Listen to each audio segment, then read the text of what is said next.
Welcome to Mercy's Designs. My name is Mercy and I sell Stampin' Up! Products. In today's tutorial I want to show you how I made this twisting card. It's called a triangular trifold and I was inspired by Jan B's card. So when you open it up you can just write your note here and you see this beautiful front, and then if you want to close it up you just do that. So very cool card, not as difficult as you might think. What you will need for the base are two pieces. These measure 4 inches by 10 1/4, and then you score at 5 1/2. And on the short end, you can see I've already made a mark. So I'm just going to set this aside and bring in the stamping trimmer. So what I did here is I lined this up at 4 inches. Sorry about the racket here.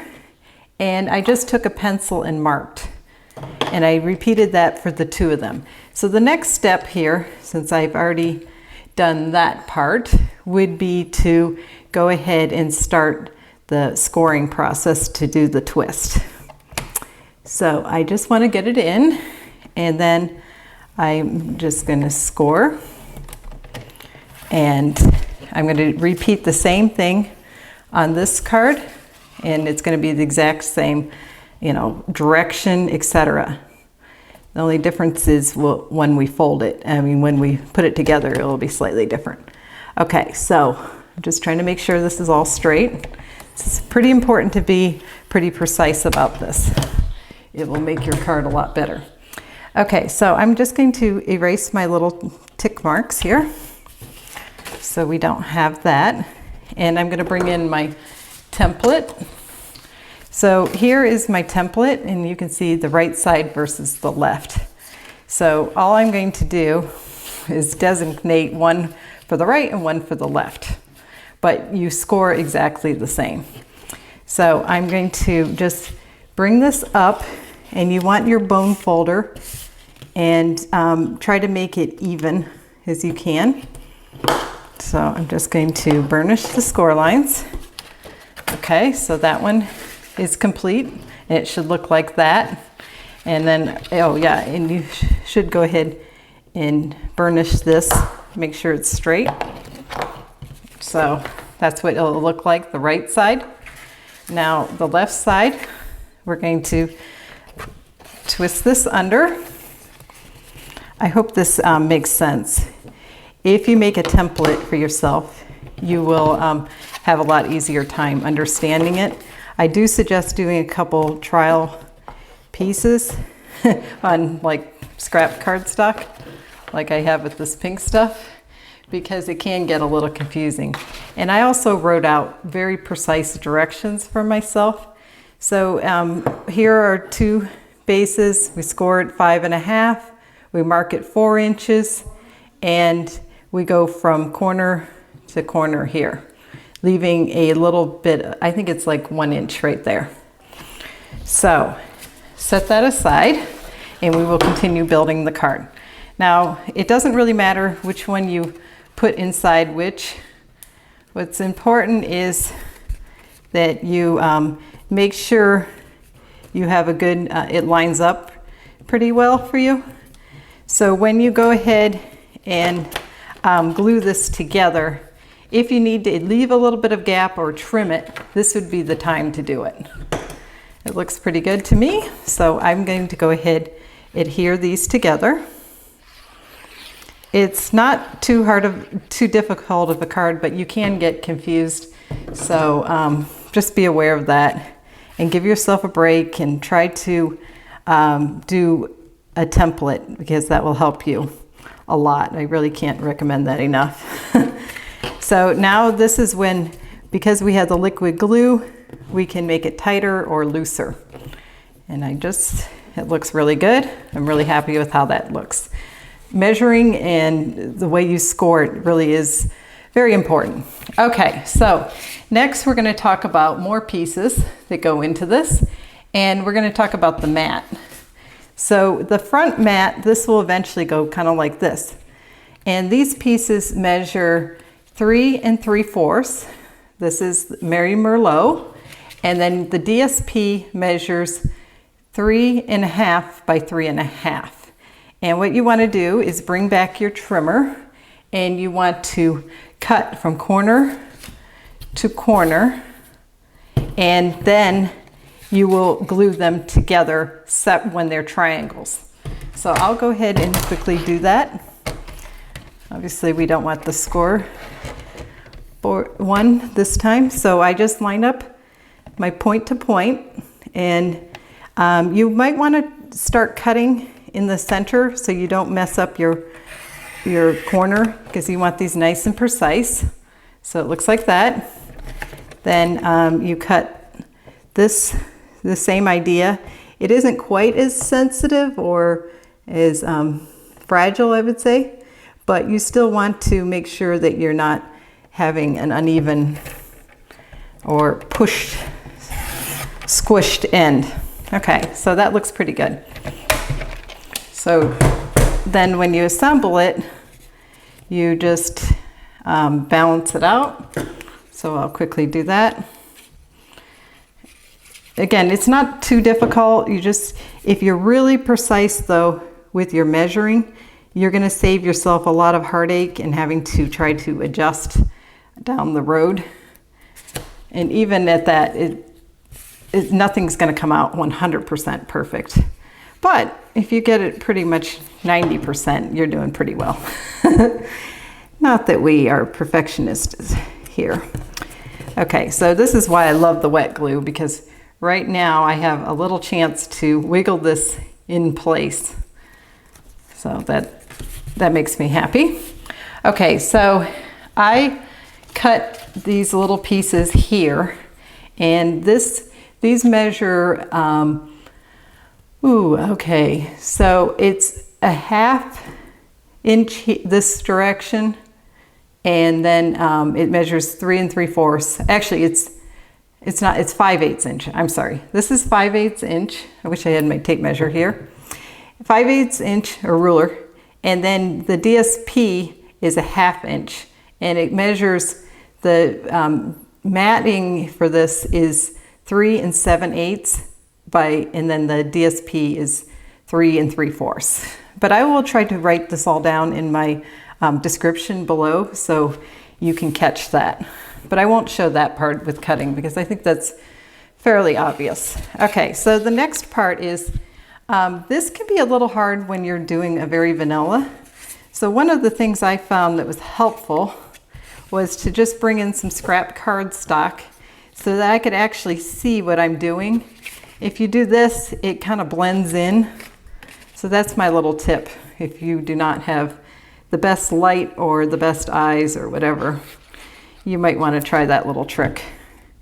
And the other thing I do is, if my measurement is slightly off, I would suggest getting these edges perfect and not worry about the center. Your eye is going to be looking more at the edges, in my opinion. So you can just make a decision that way, which one you want to be more precise about. But in my opinion, you're not going to be looking at the center. Part of the reason is it'll be covered up, a good part of it. Okay, so there we have that part. So I'm going to move these down here, my scrap pieces, so that I can now use them for this part. And then we can, for a second I thought I had it the wrong direction, but I actually do have it the right way. Okay, so again, if you're a little bit off, I would definitely go look at that part. Okay, so now for this lower one, just going to quickly put that, and now our base is complete. So we will now do a little bit of stamping. I'm going to set those aside, and you can see it's already really pretty cool, right? All right, so to stamp, we have this stamp set is the Butterfly Beauty. Oh boy, my mind is drawing a blank and I forgot to bring the stamp set over. Butterfly Wishes. Okay, I'm almost sure it's Butterfly Wishes. I'm 90% sure.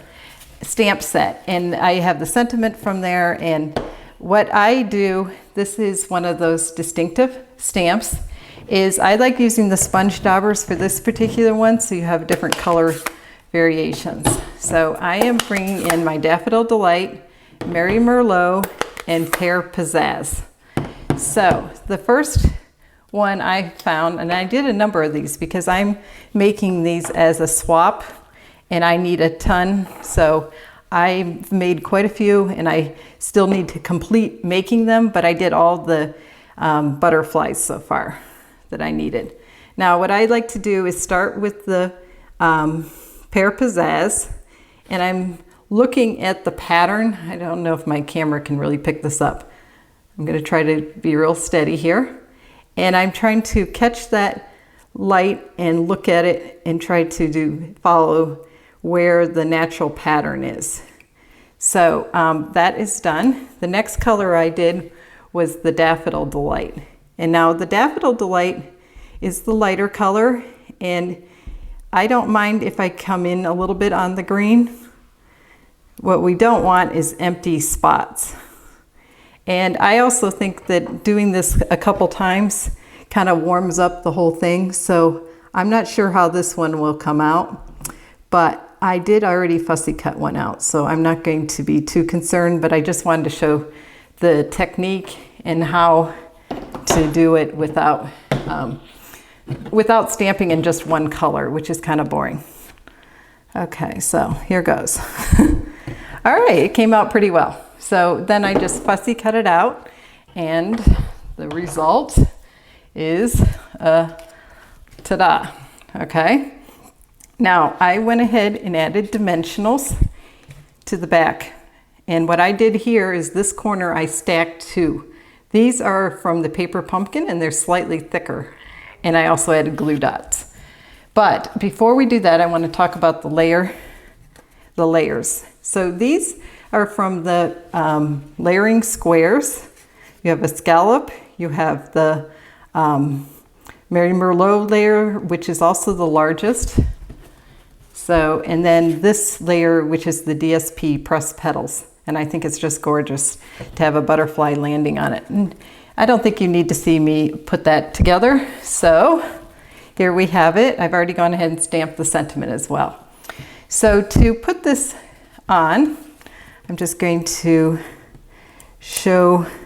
take this little part, the backings off, and add this. And now I kind of like it landing on the sentiment, and I have kind of curled this a little bit with my bone folder before I added these.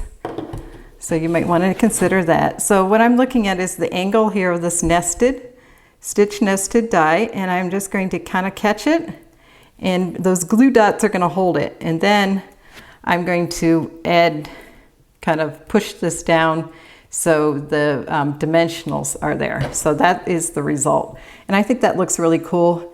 Some people would just leave it loose and try to curl it, but if you mailed it, it would definitely go flatten right down. So I like that part. Now, I'm always forgetting my rhinestones, so I'll go ahead and add one because I just looked over there and saw them.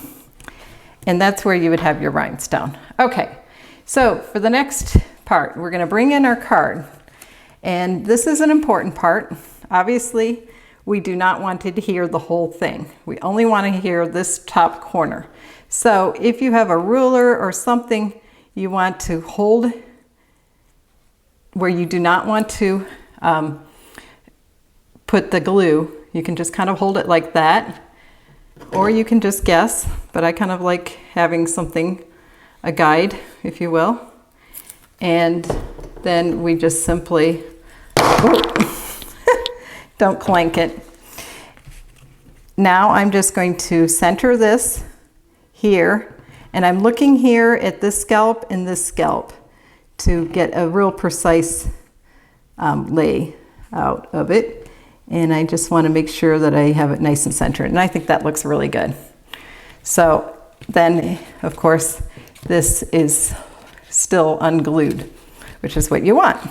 All right, so when you open it up, this would be the part you would write here, so you could actually see this beautiful front while you're reading the card. So This is just a strip of DSP, and it measures 3/4 by, I think, yeah, 3/4 by 5 and probably almost a half, 5.5. So there, I'm just putting it there so you can it'll kind of guide you when you're opening it up. All right, so that is our card. Thank you so much for watching. Again, I will have more of the measurements in the description. It's not as complicated of a card as you might think. Again, I would definitely recommend doing a template, and that will help keep you in good stead. All right, so one last thing is I did want to show one other variation. I made this card earlier, and if you want to do the ribbon, it measures about 18 to 19 inches. So that kind of ties it shut. It's a nice touch if you want to take the time to do that. So basically you put it halfway here and put a little snail and then glue this over top at that step. And then you have it, a nice little thing here. And then the key here is you have the ribbon, I don't know if you can see that, tucked under there. So, okay, oh yeah, and then, I'm sorry, and then you tuck this under and then you tie it. So that can be a little bit confusing. But this one was with Daisy Lane, which is also beautiful, and the Woven Threads DSP. So I hope you enjoyed this. If you did, please give me a thumbs up and consider subscribing.